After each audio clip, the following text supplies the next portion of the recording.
Welcome back to Backyard News, where everything is connected. How are you all doing? Good to see you.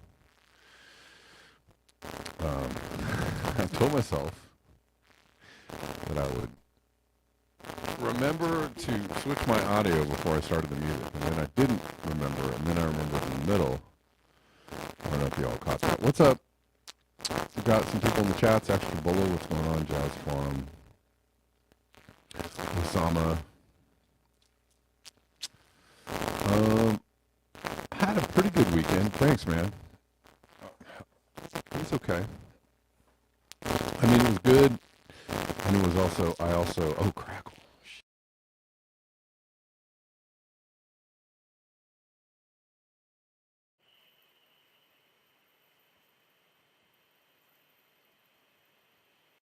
Okay. Hopefully that's better. Thanks. Yeah, that sucks. Well, that's why I need you guys in the chats to tell me what's going on, because I can't hear it. When the crackle comes without warning to me, so I have no idea when it's happening. It's really frustrating. It's a StreamYard thing, by the way. What's up? We're live on Rockfin, Callin, YouTube. Where else? We're live on Twitter. And I'm going to do something weird. The phone lines will be open for about 10 minutes. So if somebody wants to call in, and not take the entire 10 minutes, that's fine. All right.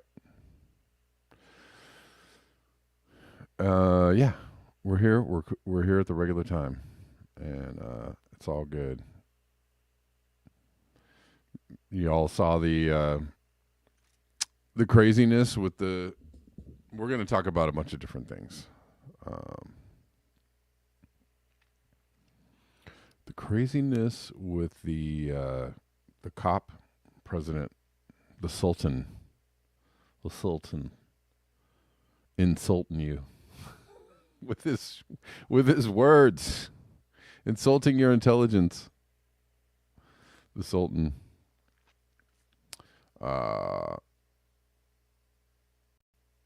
Telling us that there's no science?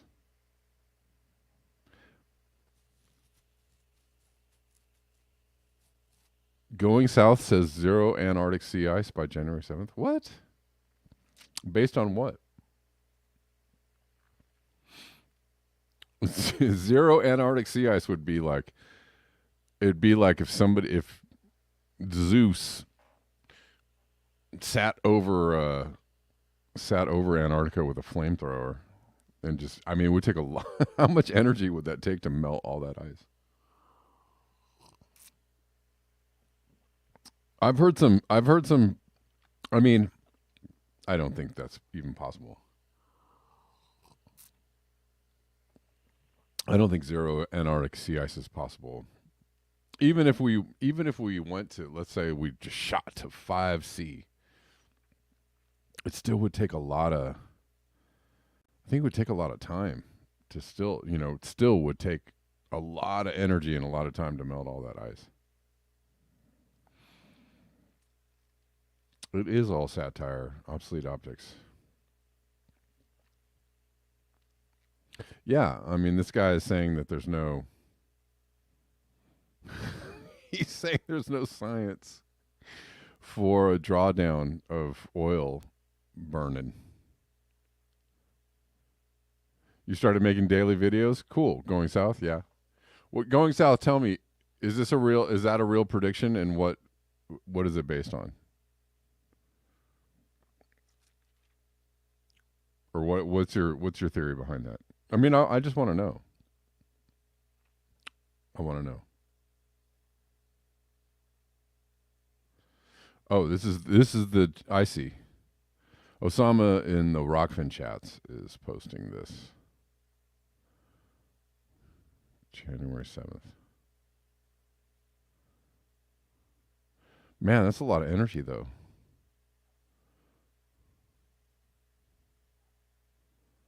That's a lot of energy. Um, let's see. Oh, I see. Okay.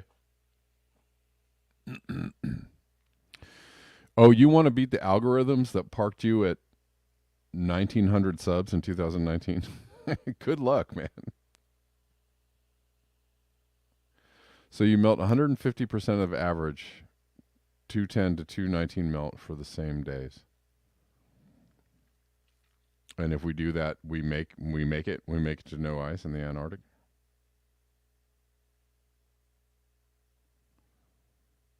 Okay. Okay. Okay. Okay. Um, straight projection of 50%. Bigger melt gets us to zero ice by January 7th. Huh. Well, I have two things to say that. Jesus Christ, I hope that doesn't happen. But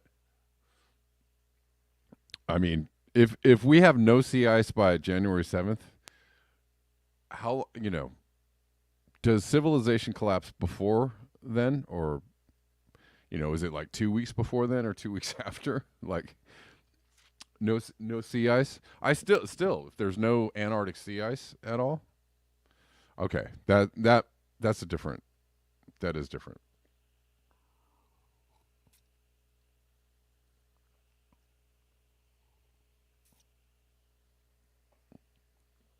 But still, if there's no Antarctic sea ice by January 7th, which is 1 month from now, does civilization collapse in 2 weeks or in 6 weeks? Because that's pretty much what that would mean, right? By the way, we made it to 18,000 subscribers on Rockfin. That's cool. Thank you all for subscribing to me on Rockfin. Going south, I was stuck. I've been stuck at 2,700 subscribers since maybe it was about the same time, 2019. There was a day when they just stopped. They were just like, you're not getting any more subscribers. We're just not going to let you do it. If you get 5, we'll take a 5 away. If you get 10, we'll take 10 away.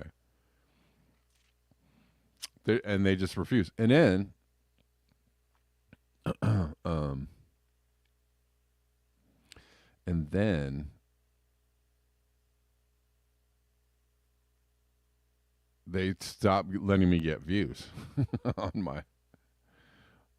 If you're watching on Twitter, I don't know, leave me a comment on Twitter and I can respond to your comment on Twitter, okay? Yeah, the ocean would warm a lot. Heck yeah, and it would rise a lot, wouldn't it?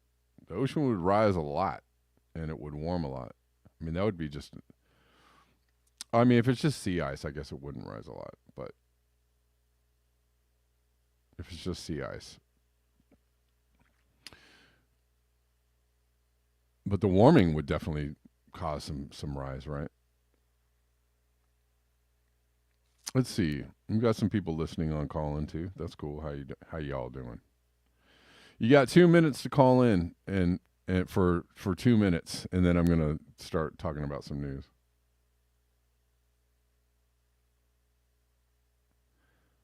Oh yeah, what was I saying? Yeah, um, so yeah, they cap my views at or my subscribers, and then they just started saying like I was getting like a couple thousand views on my videos a day. Some days it would be it's between like 1,000 and 5,000 views a day on my videos, and I had like more than 100 people watching my live streams every day, 130, and then they were like, "Nah, we're just not going to let you get any views anymore." So my views just started going down, down, down, down, down. Now it's like they won't let me get more than a couple hundred views on my videos a day, And I don't know how many people are watching. I can't tell. I know that the numbers are fake, right? So when they're telling you that 20 people are watching, I know that there's probably like 30, 40, 50 people watching. Who I don't know. I have no idea. They just fudge all the numbers. And Lance, how you doing, man? What you got to say, Lance? Well, you said people have 2 minutes to call in. Only I'm not even sure what exactly you want me to comment on. Well, Comment on. why are you calling? Did you have something to say? Well, usually what I do is I'll join a room and Uh I'll wait 3 or 4 minutes just to see what the gist of the convo is, because otherwise I could start talking about Christmas cookies and it wouldn't be topical. You know what I mean? It takes a few minutes to get the idea of huh. what the person's talking about. I At hear you. least that's what I I do. was just giving people a chance. The thing is at the end of the show, I'll give people a chance to call in too. So if you want to wait till the end of the show, you can. No, I got things to do. But what is the topic? I'll give you my little 2 cents. There's no It's topic. fine. I'm There's no independent. topic. There's just what you got something on your mind today? Okay, well, here's this. I'll throw this out since it's on everyone's mind. I did a room. Nobody, joins my room. And my haters are welcome, by the way. Drew, you got me blocked. Greg don't like me. Drew, you're always welcome because unlike you, I don't block nobody ever. Even my haters are always welcome. Anyway, and you might learn something, believe it or not. All right, so Palestine. I think that if Jimmy Dore is correct, and I assume that when he puts something up, it's from a credible source. I'm not in lockstep with Jimmy Dore. I like the guy a lot, but he's wrong a lot. But so I don't have this corroborated. But according to what he suggested, I have a feeling it's probably pretty accurate. 90%. We had hundreds of thousands of people in London, like for days at a time. 90% of the sentiment is pro-Palestine and anti-Israel. It's a fever break. I don't Yeah. know why, Yeah. because usually what you would see is people maybe like us, individuals, talking against it. But you've got the government's going to go full steam pro-Israel. We don't care if they slaughter another 500,000, innocent kids. We just don't care. We're not going to care. Let's make it clear. Quit asking us because it doesn't make us look good. Okay. Now, at some point in the bowels of the State Department, which is really the Pentagon light, according to Jeffrey Sachs, the people that talk to the real movers and shakers. Again, I'm not in lockstep. I have some problems with some of the things that he said about the JFK conspiracy that I think is brought, but whatever. He talks to these people. He's always credible, whether you like him or not. And he's okay. So Jeffrey Sachs says, you got true believers out there that really believe that whether it's Palestine or East Timor or East Bumfuck, if there is a little mouse that roars, it's an existential threat to our existence, which is ridiculous with the most powerful army. If we ever got our shit together with supply chains and figured out how to make bullets again, we could crank it up if we wanted to eventually. All right. So here's my thought. I would love to hear your response because of the backlash. And as horrible as it's been for the Palestinians now since 1967 war. I don't know enough about the specific slaughters that have been going on, rhythmically by Israel.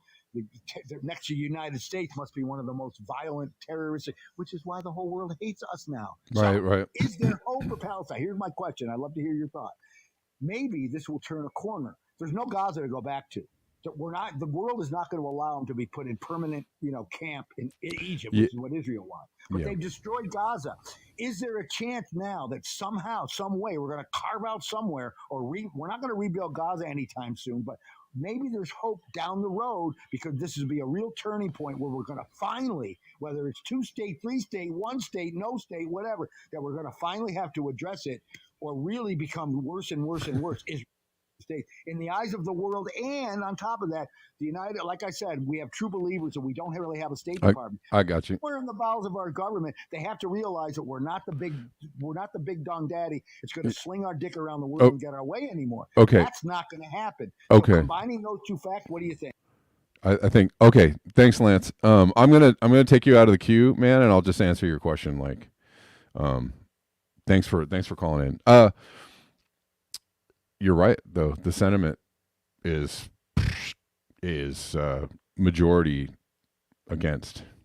So much so that even people in the State Department are against. Um, the and you, I'm going to cover a story today if I can get there. Uh, well, I'll just Lloyd Austin, the defense secretary, says Israel risks strategic defeat if civilian lives not protected? I mean, it's kind of a shot across the bow of the flat out support, right? The flat out 100% support for Israel from the U.S. And there have been a few other statements like that. There have been a few statements where they're like, well, you know what? This is a little bit wild. This might be too much for us to keep supporting. And so even people in Congress, people in the State Department, people in the military are like, yikes, geez, guys, I don't know, I don't know if we can, I don't know. Gene Whitworth in the Rockfin chats says, if anyone stops them, it will be ask him how the world is going to stop Israel and the U.S. And if anyone stops them, it will be Iran, China, Russia. They don't seem like they want to. I don't know. The problem is that they're losing such overwhelming, I mean, even people in Hollywood, all the people that are supposed to be, lockstep true believers don't ever get out of line. Some people are getting out of line, and they don't really they aren't really able to control that. So it could be that they just by way of blowback, just destroy their whole, destroy everything, themselves included. It's possible. And to bring up Jimmy Dore said something to the effect of, if the U.S. stopped supporting Israel, they'd be done. They'd be done as a nation, tomorrow. And probably true. Sorry, slurp. I love coffee. Salty's Digital Divide says, if anything stops, it's when the Rothschilds decide to stop it. Oh, geez. All right.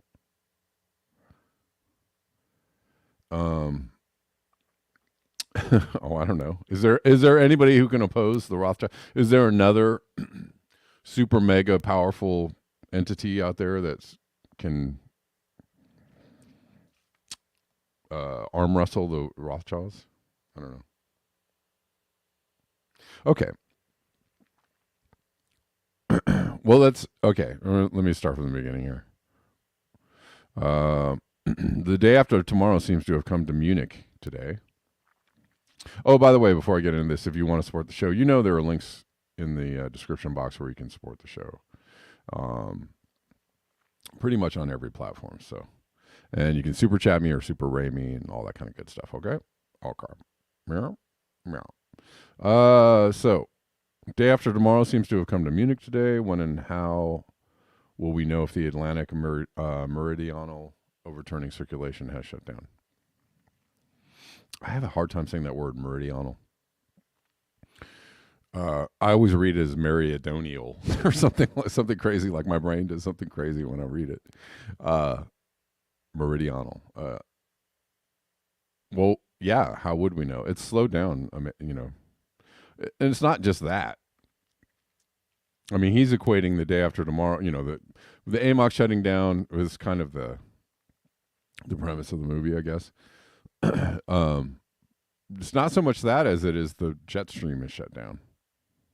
The jet stream is not working at all. It's barely there. It's something that's just a shredded, tattered, flag blown in the wind. It doesn't do anything anymore.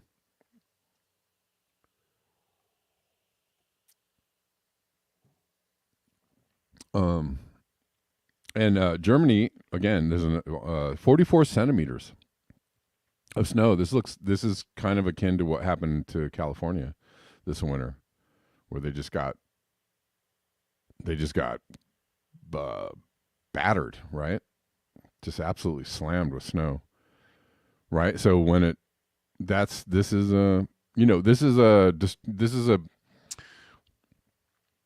destroyed ecosystem environment. Nothing works as it should anymore. So it's just extreme, blowing one way or that, one way or the other, right? Extreme hot, extreme cold. Gets a little hotter. The extremes get a little hotter, and they get a little colder too. So yeah, this is a big story. It's just like, slap yourself if you believe in the COP conferences, or if you believe these people care about saving the planet. Slap yourself. Don't slap somebody else. Slap yourself, I guess. I don't know. Is that fomenting violence if I tell people to slap themselves? Is that punishable? I don't know. COP28 president says there is no science behind demands for phase out of fossil fuels.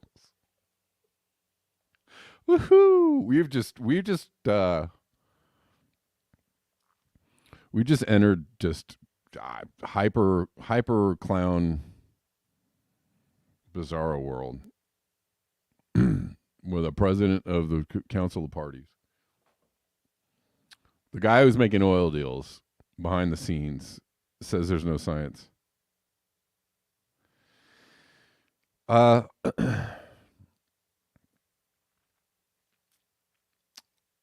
I'm going to read this. I'm going to get through these real quick. I have a lot to say about that, but whatever. Tim Garrett, oh God, the absolute worst possible outcome. These two commitments, if effectuated, will only accelerate fossil fuel consumption by giving us the added power to access their reserves. Woo, excuse me. It's well past time for political leaders to be appealing to physics and not fantasy. Well, Tim Garrett, that's fantasy in itself. Asking political leaders to actually do things that make sense and adhere to the laws of physics or the laws of morality or ethics, it would be great. That sounds fantastical. Anyways, he's replying to this. 118 countries have committed to triple renewable energy and double energy efficiency by 2030, and that will surely save us all.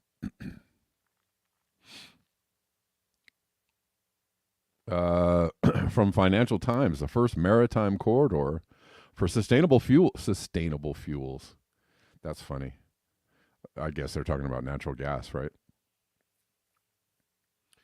Sustainable fuels is an oxymoron. Don't be an oxymoron. They will link Southern Europe's supply with Northern demand, etc. Here we go. The climate president from holding Biden accountable.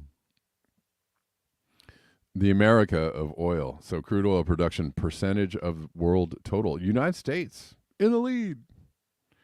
Woohoo. Right?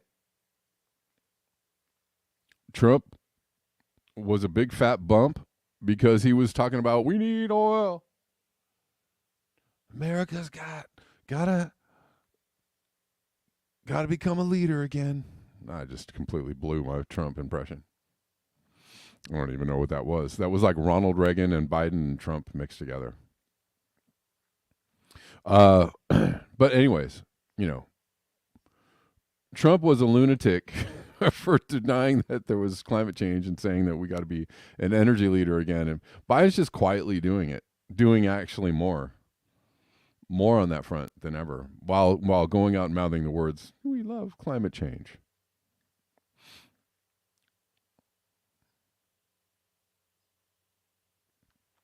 Leon Simons posted this about the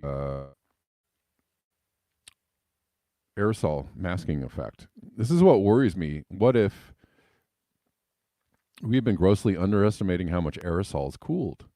That would result in very rapid regional and global warming from desulfurization, which is what evidence is starting to show. I guess so. I guess that's how we're going to lose all the Antarctic sea ice. It looks like we're in a time of rapid warming, right?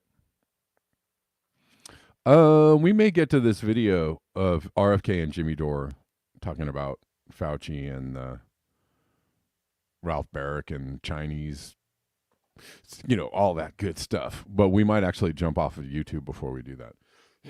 We'll see. We'll see what kind of time we have. All right, I already showed this one.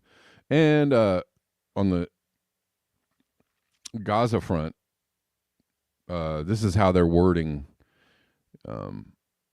Remember the story of the babies that were in the evacuated Gaza hospital that died? Well, for one thing, the Israel press has been trying to say that the babies were dolls. They were fake, which is kind of despicable if they weren't fake. I don't think they are. I don't think anybody is.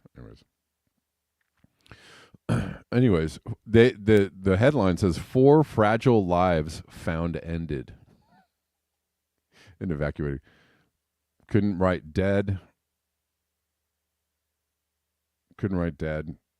Killed. Found ended. 4 fragile lives found ended. Interesting.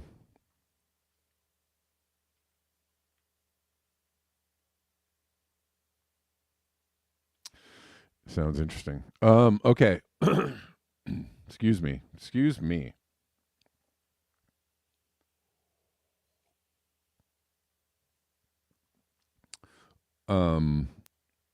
So let's get back to this story. The Sultan. Where is it? See if we can find this. Well, I guess we'll just, let's see. No science. Okay, I think we can do that. I think we got it. All right. No, not YouTubes. We need. Okay. Let's look at it. See if we can use The Guardian.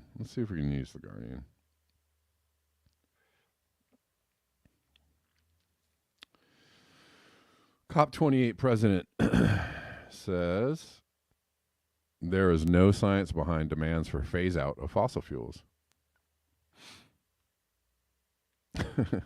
It would take the world back into caves. On that point, he's actually, somewhat correct. I don't know about back into caves. You always want to back into a. No, you don't want to back into a cave. Don't go forward into a cave. Back in. President of COP28, Sultan Al Jaber, has claimed there is no science indicating that a phase out of fossil fuels is needed to restrict global heating to 1.5 C. Well, yeah, there's no science if we're already at 1.5 C. Then there is no science that would indicate that we would not reach 1.5 C. He's correct. Excuse me. The Guardian and Center for Climate Reporting can reveal. Al Jaber also said the phase out of fossil fuels would not allow sustainable development unless you want to take the world back into caves. Man, he's right again. Look at this guy being correct. Comments were incredibly concerning and verging on climate denial, scientists said, and they are at odds with the position of the UN Secretary General Antonio Guterres. Al Jaber, I mean, this is kind of akin to Trump saying the quiet part out loud. He's actually letting you know something, for the wrong reasons, and in the wrong context, but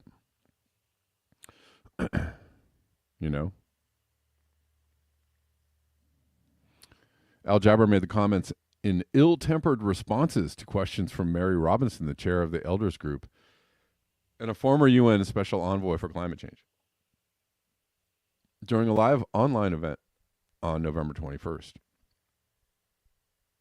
As well as running COP28 in Dubai, Al Jaber is also the chief executive of the United Arab Emirates state oil company ADNOC, which many observers see as a serious conflict of interest because it is. More than 100 countries already support a phase out of fossil fuels, and whether the final COP28 agreement calls for this or uses weaker language, such as a phase down, is one of the most fiercely fought issues at the summit because we're arguing about words. It's fiercely contested that we need to figure out which words we're going to use. I mean, this is where we're at.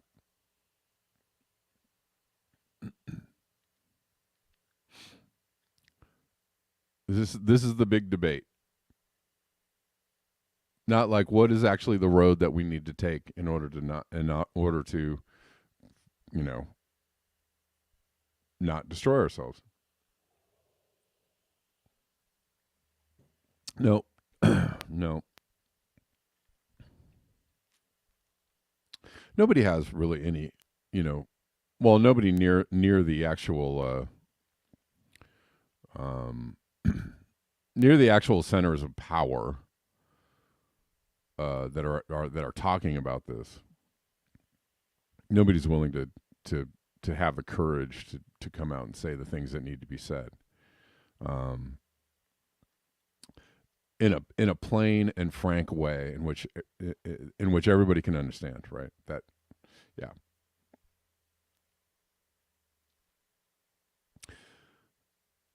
Al Jaber said, I accepted to come to this meeting to have a sober and mature conversation. I'm not in any way signing up to any discussion that is alarmist. There is no science out there or no scenario out there that says that the phase out of fossil fuels is what's going to achieve 1.5C. Man, correct. Al Jaber then said, please help me. Show me the roadmap for a phase out of fossil fuel that will allow for sustainable socioeconomic development, unless you want to take the world back into caves. I don't think you will be able to help solve the climate problem by pointing fingers and contributing to the polarization and the divide that is already happening in the world. Show me the solution. Stop pointing of fingers. Stop it. Okay, interesting. Well, and he's right in the sense that we're going to have to greatly adjust our consumption, standard of living, how we organize ourselves on the planet if we're actually going to do something about this. And he's saying, yes, they run that. The idea runs absolutely counter to the thing that they want to do, which is sustainable economic growth, which is economic growth. I do this thing with my hands all the time.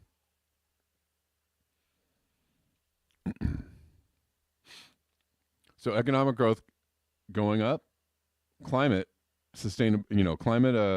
viability goes down, right? It's like that. If you want climate viability to go up, you actually have to take economic growth the other way, degrowth. You actually have to take economies down on some level. These two cannot go at the same level. Not where we are now. No way, no how. Physically impossible. They cannot be up here at the same. We can't be going like this. It's not going to work. So in a way, he's correct. But he's, he wants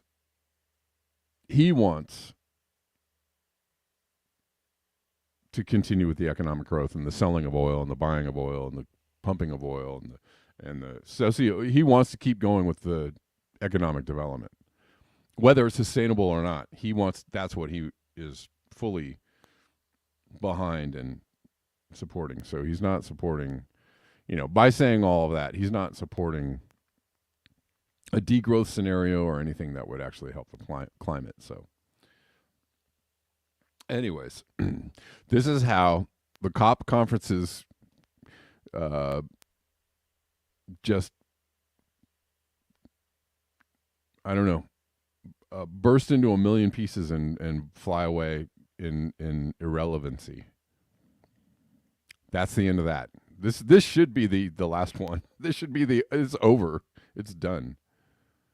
Like, why would you even, after you have the president, go with the there's no science behind that. Anyways.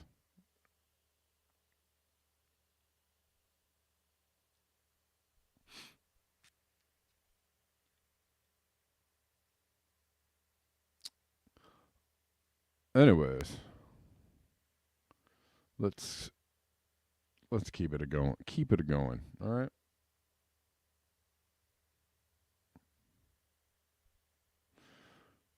You want to look at these real quick, just some video from Munich where they got absolutely blasted. Oh.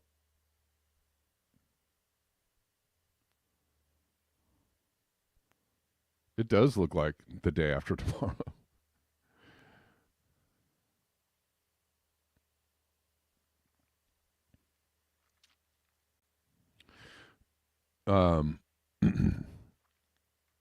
Let's see. Let's talk about. Let's look at what Lloyd Austin had to say. Hold on. No, not going to do that yet. Let's see if we can look at this. I think there's a little video with Paul Beckwith and James Hansen. We'll look at this first, and then we'll talk about Lloyd Austin.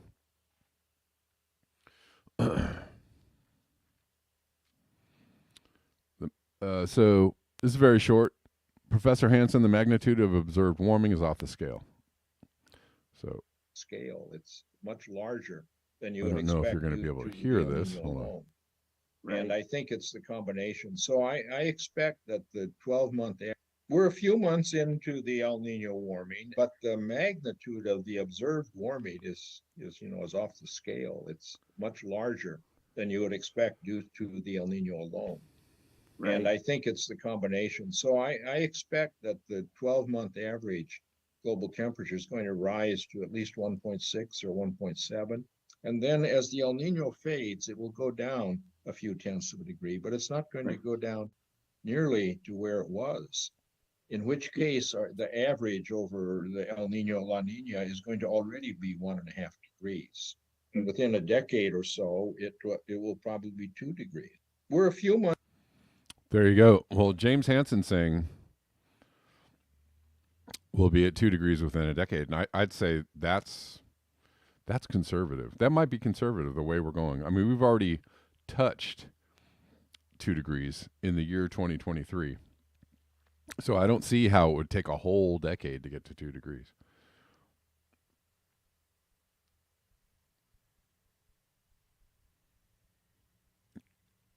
Am I right? I think so. I want to be wrong. I do want to be wrong. I absolutely want to be wrong. If somebody can show me that that is a wrong, a faulty assessment, I will click my heels and turn this into a channel full of puppies and kittens and furry animals.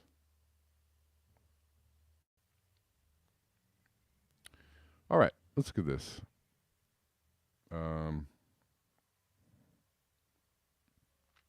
Defense Secretary says Israel risks strategic defeat if civilian lives not protected. In this kind of fight, the center of gravity is the civilian population. Lloyd Austin said this weekend. Wow. Secretary of Defense Lloyd Austin said Saturday, Israel risks a strategic defeat if it fails to protect civilian lives in Gaza, adding he had personally appealed to Israeli leaders to do so. He said, in this kind of fight, the center of gravity is the civilian population. If you drive them into the arms of the enemy, you replace a tactical victory with a strategic defeat. He's talking about blowback. He's talking about creating more negative sentiment, not just for Israel, but for the U.S. Of course, he knows that this is going to affect the U.S. is seen as a villain in this. So I have repeatedly made clear to Israel's leaders that protecting Palestinian civilians in Gaza is both a moral responsibility and a strategic imperative.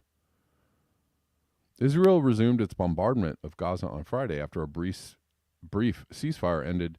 The country has since widened its offensive to every part of the region, ordering those in southern Gaza to evacuate and vowing the incursion would be no less strength than that. And so they're it's like all of Gaza. They're just like all of it. Where are the southern? So they told everybody from the north to go to the south. Is everybody supposed to go now? Where's the destination? Evacuate to where? Where are they telling them to evacuate? Maybe I should just read the article and they'll probably tell me. At least 15,000 Palestinians have been killed since Hamas's October 7th attack. 15,000. It left 1,200 Israelis dead, according to Gaza. So, yeah, that seems fair. 15,000 for your 1,200. Sounds fair. According to Gaza Health Ministry, including they deserved it, of course. Yeah.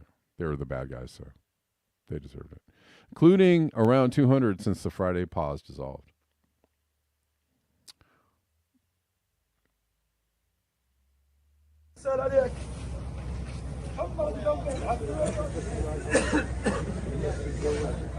You see, in this kind of a fight, the center of gravity is the civilian population.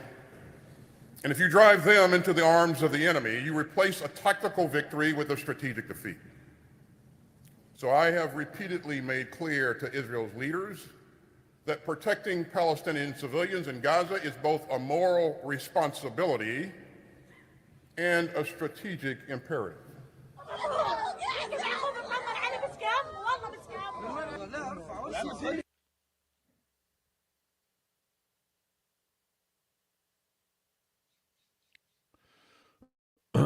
Right.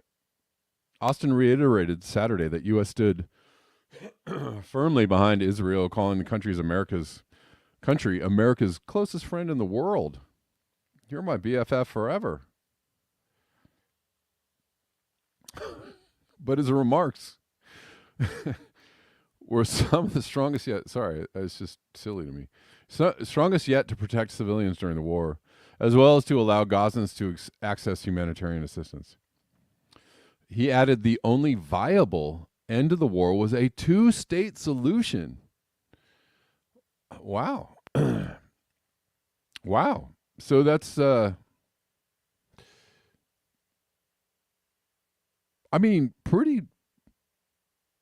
pretty strong words from the Secretary of Defense, right? It would compound this tragedy if all that awaited Israelis and Palestinians at the end of this awful war was more insecurity, more rage, and more despair. Israelis and Palestinians have both paid too bitter a price to go back to October 6th. Without a horizon of hope, the Israeli-Palestinian conflict will remain an engine of instability and insecurity and human suffering.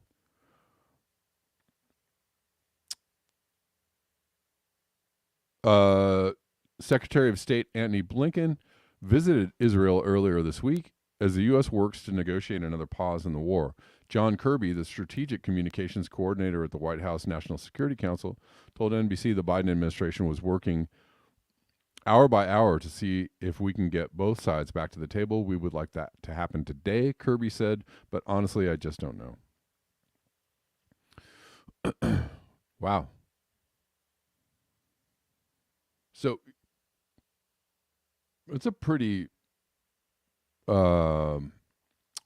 strong statement of sentiment from Lloyd Austin, and how it is not necessarily unified.